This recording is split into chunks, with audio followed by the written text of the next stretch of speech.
Hola amigos de YouTube, Dios los bendiga.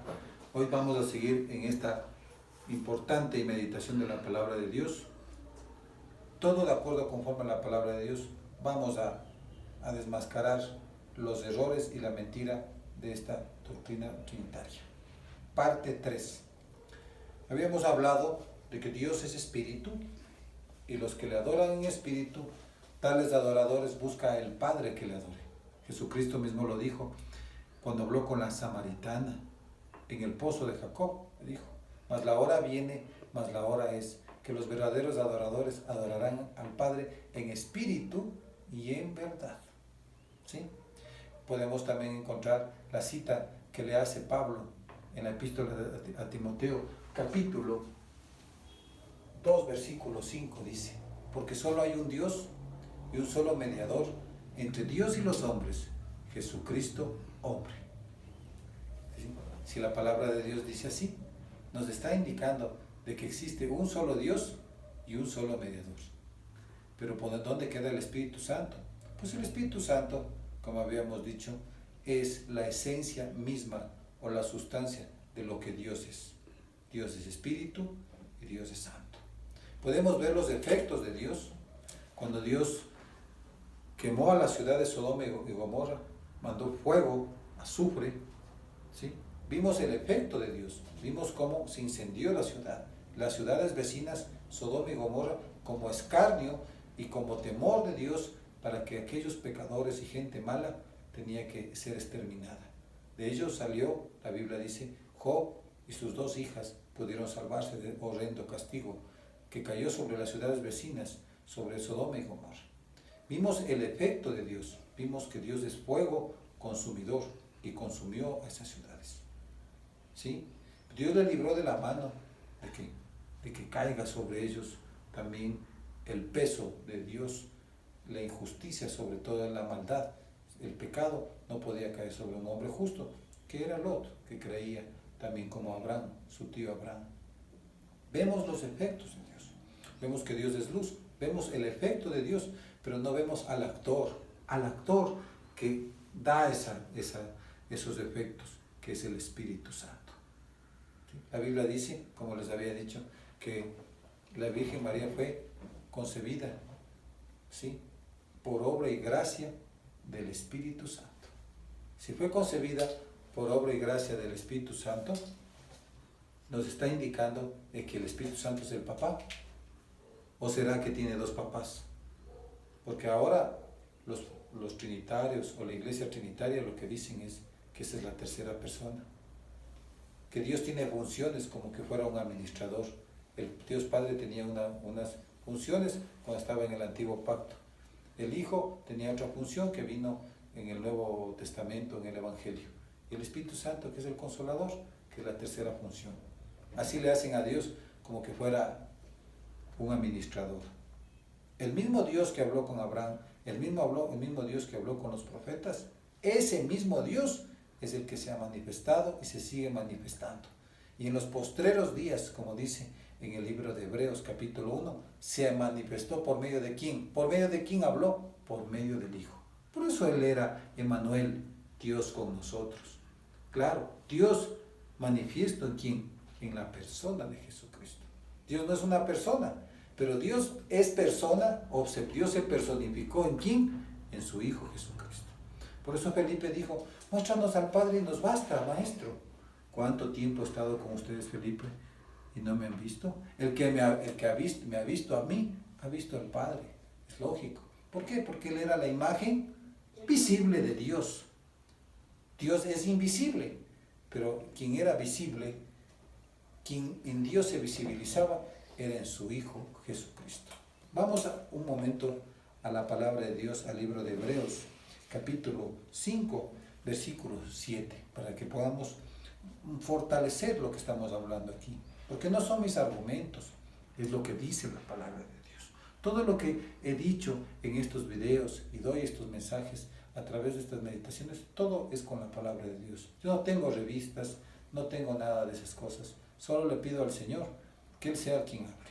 Dice en Hebreos capítulo 5, permítanme leerles, versículo 7, dice, en los días de su vida mortal En otras versiones dice, en los días de su carne. En los días de su vida mortal, Jesús ofreció oraciones y súplicas con fuerte clamor y lágrimas, aquel que podía salvarlo de la muerte, y fue escuchado por su reverente sumisión. Y aunque era hijo, mediante el sufrimiento aprendió a obedecer. Y ya consumada su perfección, llegó a ser autor de eterna salvación para todos los que le obedecen. Y Dios le nombró sacerdote según la orden de Melquisedec. ¿A quién suplicó Cristo en los días de su carne? En los días de su vida mortal, como dice aquí en esta versión internacional, al Padre. ¿Quién podía librarlo de la muerte? El Padre. Entonces, si analizamos en el espíritu las cosas, vemos que tenía alguien superior a él, que tenía el poder de librarlo de la tumba. ¿Quién era? Dios. Si ustedes leen y saben esta oración de la confesión de fe, que es el principio de un cristiano, si confesares con tu boca que Jesucristo es el Señor y creyeres en tu corazón que Dios lo resucitó de entre los muertos, serás salvo. ¿Quién le resucitó? Al Hijo, sino el Padre. ¿O Él se resucitó solito? Como dicen los unitarios. Es el Padre y Él es el Hijo a la vez. Estamos hablando de un solo Dios y estamos hablando de un solo mediador. Vámonos conmigo, acompáñenme al libro de Primera de Timoteo. Primera de Timoteo.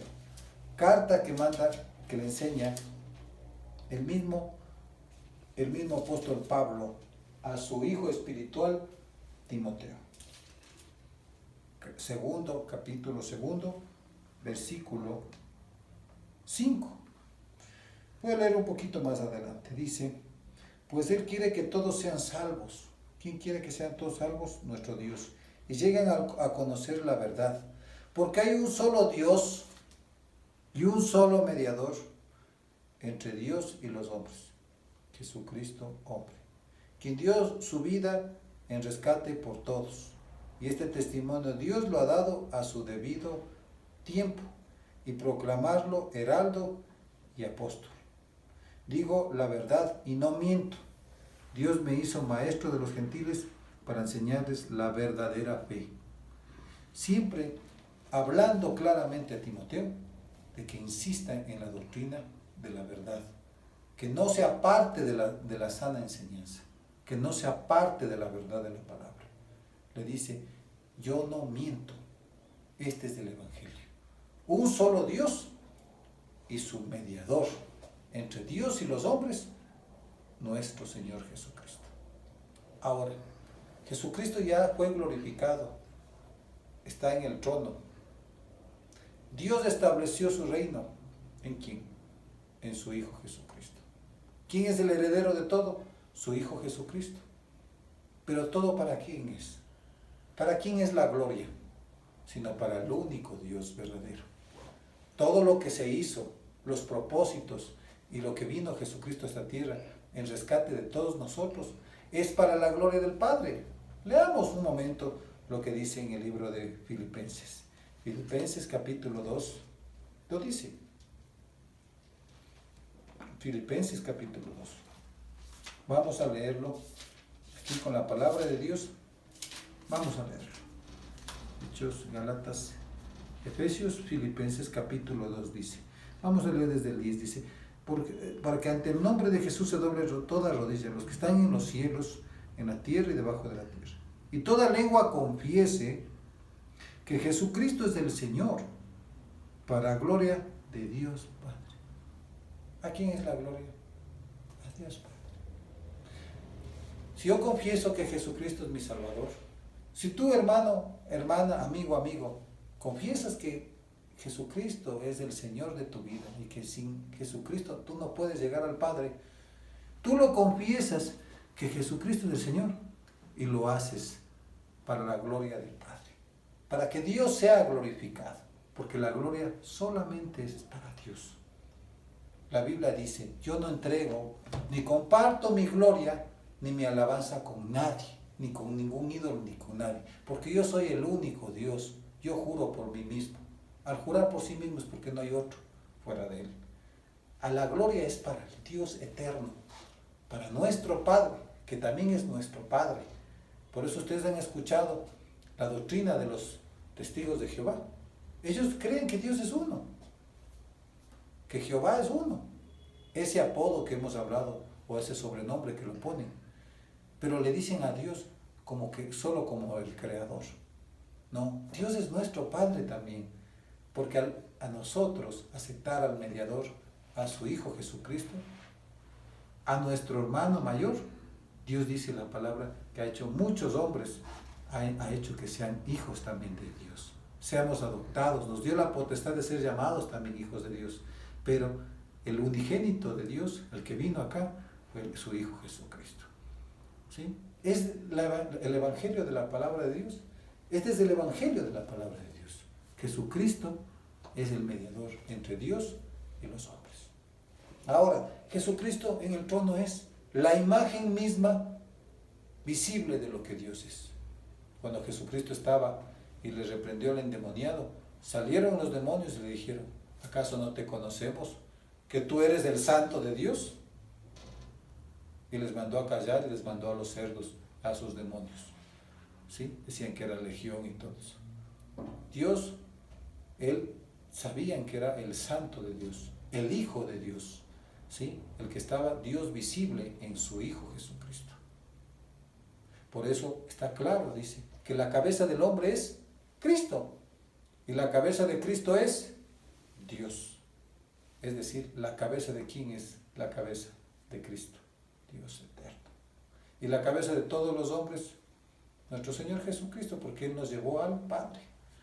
Así está establecido en la palabra de Dios. Entonces, ¿de dónde sale esa tercera persona de la Trinidad? La segunda persona de la Trinidad, que le dicen a Dios, le ponen como Dios Hijo. En ninguna parte de la Biblia ustedes van a encontrar en la Escritura que Jesucristo sea Dios Hijo. Jesucristo es Hijo de Dios, no Dios Hijo. Pero sí podemos encontrar lo que sí dicen claramente en la Escritura: Dios Padre, Padre de todos, que está sobre todos y está en medio de todos. ¿Por qué? Porque está en medio de todos. Porque está conmigo ahora en este momento y está contigo en el audio que tú me estás escuchando. Dios está ahí, Dios está en todas partes, porque su Espíritu hincha los cielos, la tierra y el universo. Amigos y amigas de YouTube, suscríbete a mi canal para que sigamos juntos meditando la poderosa, y dale un like a este video para que nosotros podamos seguir meditando la poderosa palabra de Dios. Yo soy un siervo del Señor Jesucristo, Fausto Vicente Guevara, tu hermano en Cristo y amigo. Dios te bendiga ricamente.